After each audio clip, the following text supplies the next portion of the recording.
दिल्ली में रहने के स्थान की, निवास स्थान की, घर की बड़ी समस्या है और खासकर गरीब आदमी के लिए किराए पे घर लेना या अपना मकान लेना लगभग इम्पॉसिबल के करीब है। मैं अभी जब अपनी विधानसभा में घूम रहा हूं, बहुत सारे सफाई कर्मचारी आते हैं।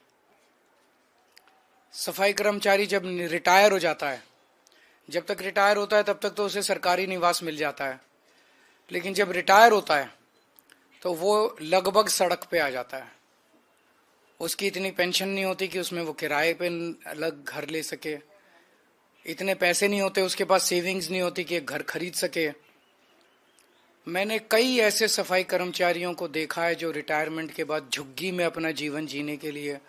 और झुग्गी भी आसान नहीं है बनानी, झुग्गी में अपना जीवन निर्वाह करने के लिए मजबूर हुए हैं। तो आज मैंने प्रधानमंत्री जी को एक खत लिखा है, उसकी एक कॉपी आप लोगों को दे रहे हैं कि दिल्ली के अंदर सरकारी कर्मचारियों के लिए योजना बनाई जाए, स्कीम बनाई जाए, जिसके तहत, क्योंकि दिल्ली में लैंड जो है वो केंद्र सरकार के अधीन आती है, तो अगर सब्सिडाइज्ड, हाईली सब्सिडाइज्ड रेट पे केंद्र सरकार लैंड दे दे तो उस पे दिल्ली सरकार मकान बनवा देगी और आसान किश्तों के अंदर सरकारी कर्मचारी वो उसका पैसा भुगतान करके उसके मालिक बन सकते हैं, उन घरों के मालिक बन सकते हैं। तो मैंने आज उनसे निवेदन किया है कि इसकी शुरुआत हम सभी सफाई कर्मचारियों से कर सकते हैं। इस योजना की एनडीएमसी के सफाई कर्मचारी हैं और नगर निगम के सफाई कर्मचारी हैं, और एनडीएमसी के और दिल्ली नगर निगम के जो सफाई कर्मचारी हैं, इन लोगों से इस योजना की शुरुआत की जाए, जिसके तहत केंद्र सरकार जमीन दे, दिल्ली सरकार उस पर घर बनवा दे और सभी सफाई कर्मचारी